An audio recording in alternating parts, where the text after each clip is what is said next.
Hello everyone and welcome to YTV. My name's Eric and I'm here today with Amelia Nierenberg and Jun Yan Chua, the opinion editors of the YDN. Thank you guys for being here with us. Thank you for having us. Of course, of course. So how would you say you get an opinion column published in the YDN? What's that process?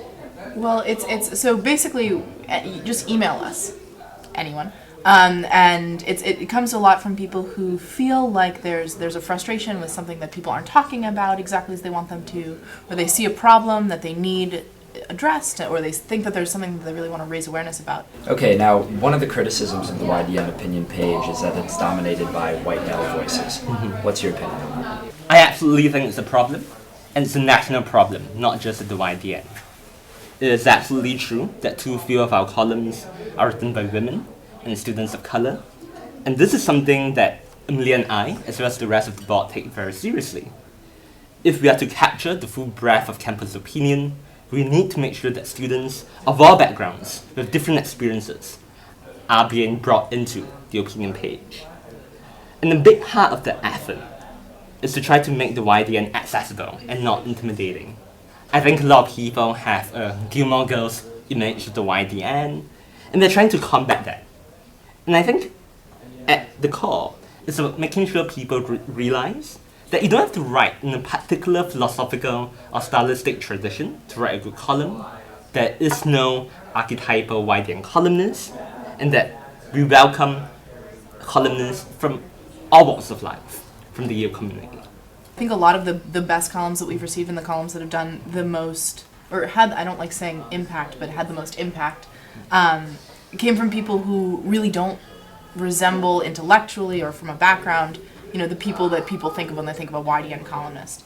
And I mean, this is an issue that we think about pretty much every time we meet, which is every day.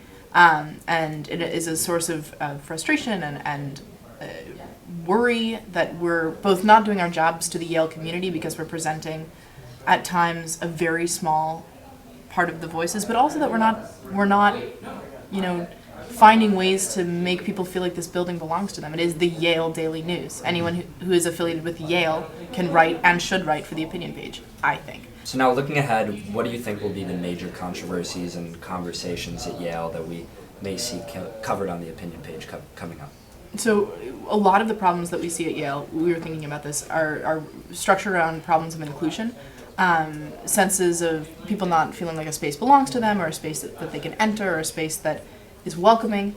So that gets into sort of a lot of issues like racism or sexism or homophobia or sexual protection or sexual violence. Those are the issues, and then our columnists usually choose, and more classism, intellectual diversity, and our columnists will choose ways to talk about them. So Greek life is an in for that, a big one. Athletics, an in for that, a big one. There are ways that people want to talk about sort of controversies of inclusion. That being said, most of the best columns that we receive that are about that came from people who approached it from a very different perspective. People who approached it from perspectives of friendship or dating or empathy, or didn't write about issues of inclusion at all and talked about coffee shops or, athletics or things of that nature. Things that this is about, sort of what life is like at Yale, and that runs the gamut of every possible thing. Okay, well, yes. Amelia, Yan, thank you both very much for your time. Appreciate it. Thank you very much for having us. Of course. From all of us here at Yale TV, thanks for watching.